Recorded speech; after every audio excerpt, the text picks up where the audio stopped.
Here we got to go to the Catholic Encyclopedia article or section about hermeneutics, which is, interpreting the Bible. So it says here, authority of the church. Thus far, we have considered the inerrancy of the Bible, which can never be lost sight of by the believing interpreter. We come now to the question of authority to which the Catholic exegete owes obedience. And an exegete is someone who interprets the Bible, right? Law of the Church. The Council of Trent, Session 4, I don't know what that is in English, de edit et usu, okay? So let's just, the Council of Trent forbids that in matters of faith and morals belonging to the building up of Christian doctrine, the Bible be explained against the sense held by the Church or against the unanimous consent of the Fathers. The Tridentine Confession of Faith and the Vatican Council, Session 3, enjoin in a positive form that in matters of faith and morals belonging to the building up of Christian doctrine, the scriptures be explained according to the teaching of the Church and the unanimous consent of the Fathers. In the article Exegesis, the rules have been laid down which will ensure due conformity of Catholic exegesis with Catholic and patristic teaching. But little had been said about the meaning of the clause in matters of faith and morals, and about the relation of ecclesiastical authority to those truths, a typo here, those truths which do not belong to matters of faith and morals. Okay?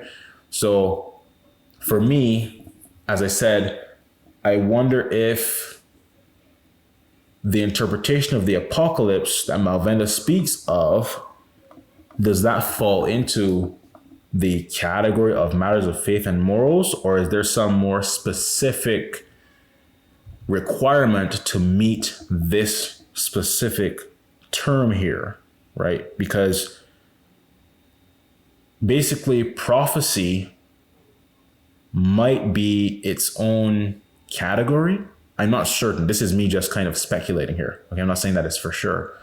But I wonder why Cardinal Manning said, probably instead of definitely, right? All right, continuing here. Meaning of the matter of faith and morals, right? The phrase matters of faith and morals has been compared with St. Thomas's truths revealed on their own account as distinct from truths revealed accidentally, as it were, on account of their connection with the former. Matters not of faith and morals have been found in the angelic doctor's expression in his Quae de necessite fide non sunt. Vacant extends the words, vacant? Not sure what that is. Vacant extends the words matters of faith and morals to be to the dogmas of faith and the truths pertaining to the custody of the deposit of faith. Grandarath identifies matters of faith and morals with all religious truths as distinct from merely profane verities. Egger is inclined to comprise, Egger sounds similar to me, right? Egbert. Egger is inclined to comprise under matters of faith and morals all revealed truth, and again, the whole deposit of faith, in which he includes all biblical truths. Venati appears to extend matters of faith and morals to all truths that must be believed with Catholic or divine faith, adding that all biblical statements fall under these groups. Nicias seems to identify matters of faith and morals with the truths contained in the deposit of faith without including all biblical statements in this collection. Whatever may be the thought of the foregoing opinions, whatever may be thought of the foregoing opinions, it appears to be clear that matters of faith and morals contain all truths that must be believed with either Catholic, divine, or theological faith. The further clause pertaining to the building up of Christian doctrine includes all the truths necessarily connected with the Christian system of doctrine and morals, whether by way of foundation or necessary proof, or again, logical inference. Okay? Let's see, as to matters not of faith and morals. Certain writers have inferred from the fact that the decrees of the councils do not say anything explicitly about the interpreter's subjection to authority in case of biblical truths not included among matters of faith and morals, that the church has left the commentator perfectly free in this part of biblical exegesis. Okay, the laws of logic hardly justify this inference. On the contrary, logic demands that he should not give any explanation which would not be in keeping with the analogy of faith. Of course, I mean, that makes sense because, of course, if you, let's say you are bound to interpret certain passages a certain way, right, and to hold certain things as true, then even if you interpret something that is not directly faith and morals, what you say can't contradict the faith and morals you're bound to believe, So, yeah, all right. The laws of logic hardly justify this inference. On the contrary, logic demands that he should not give any explanation which would not be in keeping with the analogy of faith. The most reasonable view of this question maintains that in matters not of faith or morals, the teaching of the church offers no positive guide to the commentator, but that it supplies a negative aid, inasmuch as it tells the Catholic student that any explanation must be false, which is not conformable with the spirit of the Catholic faith. To illustrate the foregoing rules, we may consider the attitude of the Bible towards the movement of the earth as involved in the Galileo question. If the Bible evidently teaches the stability of the earth, it is not permitted by biblical inerrancy to say that the earth moves. If the biblical teaching needs any explanation with regard to this point, the question arises whether the stability of the earth belongs to the matters of faith and morals. This is a question of right. If the question of right be answered in the affirmative, it is followed by the question of fact. Does the teaching of the church or the analogy of faith, or again, the unanimous consent of the fathers, maintain the stability of the earth? Or even if the second question be answered in the negative, is there any unanimous consent of the fathers on this point, which compels the reverent consideration of the Catholic interpreter? A careful study of these points will show how the rules of hermeneutics affect the judgment passed on Galileo. Okay? And actually, someone asked me very recently to basically share with them information about geocentrism, the Galileo situation, stuff like that. And God willing, I plan to get to that soon. If you're watching this video right now, I have not forgotten. I've just been really trying to work very much on this, episode 2 presentation and stuff. All right. And as I said, I have to look at some very old documents to see what I had documented back then, because that's years ago that I researched that. That was probably 2021 that I researched the whole Galileo thing. So that was 4 years ago that I researched that. So I have to see if I still have those documents. And I had some PowerPoints that I had drawn up and stuff like that too. So yeah. All right. So yeah, it seems that the exact meaning of matter of faith and morals is something that different Catholic writers have different understandings of, which to me indicates that God willing in the future, it is something that should be more clearly explained in the extraordinary magisterium, like at a church council or something, So it will be great if, let's say in the future, if we were to live to see, and even if we don't live to see it in the future, whether we're here or not, there should be basically the council that is prophesied to take place should, I hope, God willing, cover, baptism of desire and blood, invincible ignorance, right? Because these are major points of contention, major points of confusion for a lot of people. And also for this specifically, a more clear definition, a more extensive definition regarding what exactly is contained under the umbrella or parameters and limitations of matters of faith and morals. Okay? Because is interpretation of prophecy considered under that, or is it not considered under that, strictly speaking? Okay? This is an important question, especially when regarding, talking about prophecy, which is what we're going to be doing in this section here. So yeah, that was I think it was very helpful. But it just basically told me, that there are some greater detail is needed, I believe, in defining what faith and morals is considered to be by the Council of Trent and the Vatican Council and so on. Let's see here. Okay, this is the final portion regarding, the church fathers and stuff like that, or the final article I wanted to look at. It says positive directions. And the category, the section is biblical exegesis. All right, and let me just take a brief break. All right, positive directions for biblical exegesis. Saint Irenaeus represents the teaching of the early church when he writes that the truth is to be learned where the charismata of God are, and that Holy Scripture is safely interpreted by those who have the apostolic succession against heresies. 4:26-5. Vincent of Lerins appears to sum up the teaching of the fathers on this subject when he writes that on account of the great intricacies of various errors, it is necessary that the line of prophetic and apostolic interpretation be directed according to the rule of ecclesiastical and Catholic teaching. The Vatican Council emphasizes the decree of the Council of Trent, Session 4, when it teaches that in things of faith and morals belonging to the building up of Christian doctrine, that is to be considered true, the true sense of Holy Scripture, which has been held and is held by our Holy Mother the Church, whose place it is to judge of the true sense and interpretation of the Scriptures, and therefore that it is permitted to no one to interpret Holy Scripture against such sense, or also against the unanimous agreement of the fathers. Hence flow the following principles.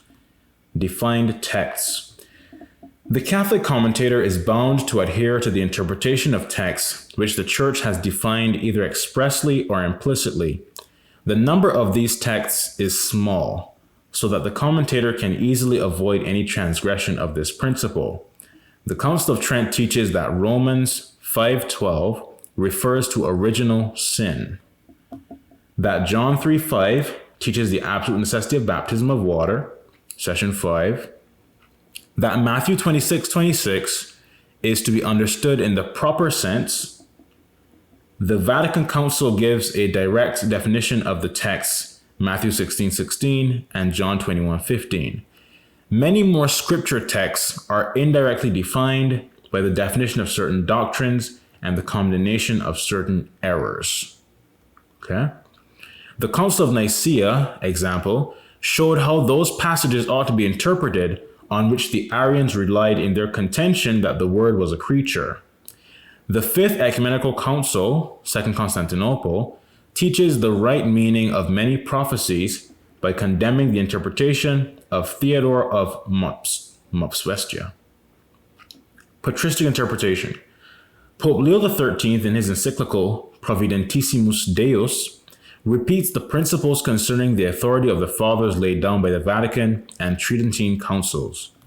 The Holy Fathers, to whom after the apostles the Church owes its growth, who have planted, watered, built, governed, and cherished it, the Holy Fathers, we say, are of supreme authority whenever they all interpret in one and the same manner any text of the Bible as pertaining to the doctrine of faith or morals.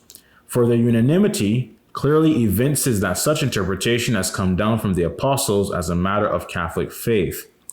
Three conditions are therefore required in order that the patristic authority may be absolutely decisive. First, they must interpret texts referring to matters of faith or morals. Secondly, they must speak as witnesses of Catholic tradition, not merely as private theologians.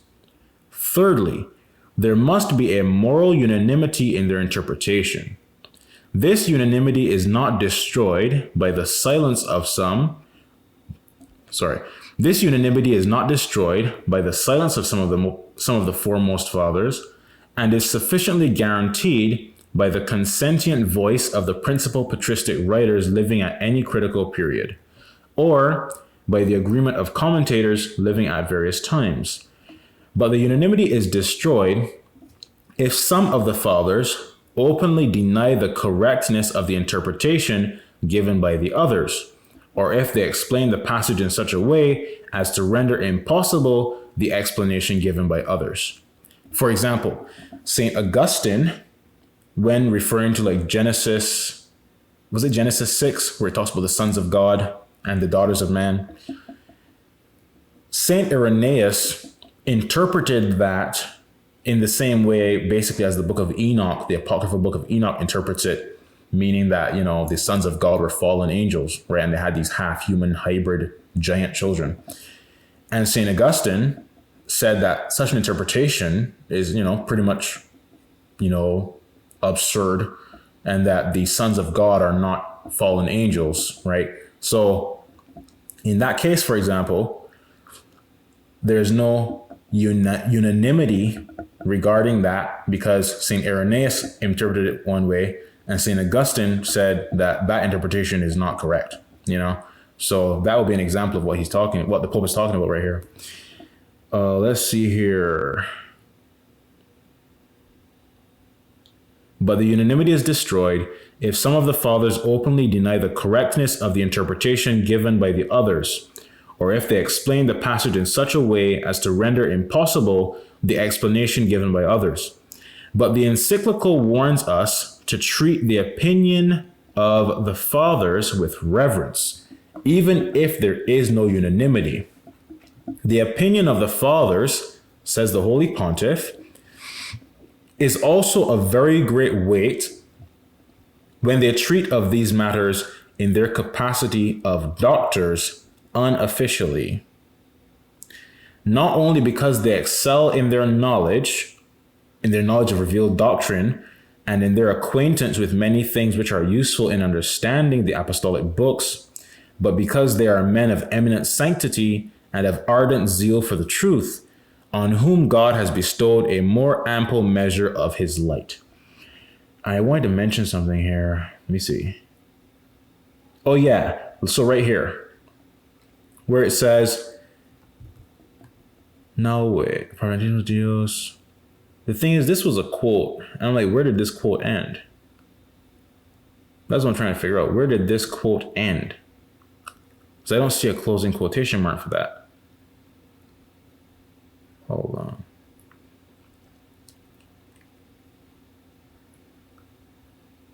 on. Let's see. Yeah, I don't know. I don't know if I'm missing it, but there was an open quotation mark here.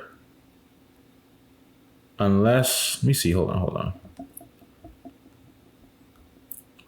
Pope Leo XIII's encyclical repeats the principles. Right, it started a quote here, but I didn't see the quote end. Unless, right here. Oh, right here, okay. Yeah, it ended here, I believe. Okay, this was the quote, and then this was the Catholic Encyclopedia author, or authors, whoever, I'm not sure if one person wrote this or multiple people worked on it, or worked on the writing of this specific passage. But yeah, okay, so that's where the quote ended. What I wanted to mention was this, where it says, but the encyclical warns us to treat the opinion of the fathers with reverence, even if there is no unanimity. And I mentioned this before. Well, that person who claimed to accept the true papacy, but was being a stubborn fool when I told them that you can't just be privately interpreting the Bible and talking a bunch of foolishness. You have to basically, even if there's not a dogmatic interpretation of a specific scripture, you must still operate under the guidance of the church's theologians, church fathers, and so on. Because as I said, this person was teaching complete foolishness about the Democrats being the beast from the sea and that kind of nonsense, which is Protestant garbage. If you're going to interpret the Bible, if you want to understand the scripture, the first thing you need to do as a Catholic is investigate what church fathers or what authorities have spoken on this scripture and see what they said, and use that to inform your viewpoint of something. You can't just be like, just pick it up and interpret it. you're an idiot. That's not what Catholics do, okay? That's not having the proper reverence, the proper obedience necessary to the church's authorities, even in a fallible capacity. Okay? Even if it's in a fallible capacity, there is still a certain reverence and respect due to the church's various authors and writers and so on, especially like the church fathers, the doctors of the church, the saints of the church. You can't just pick up a Bible and start talking stupidness. All right. So, Pope Leo X talked about that too, privately interpreting scripture and all this stuff. God willing, we'll cover that, in later sections, I believe.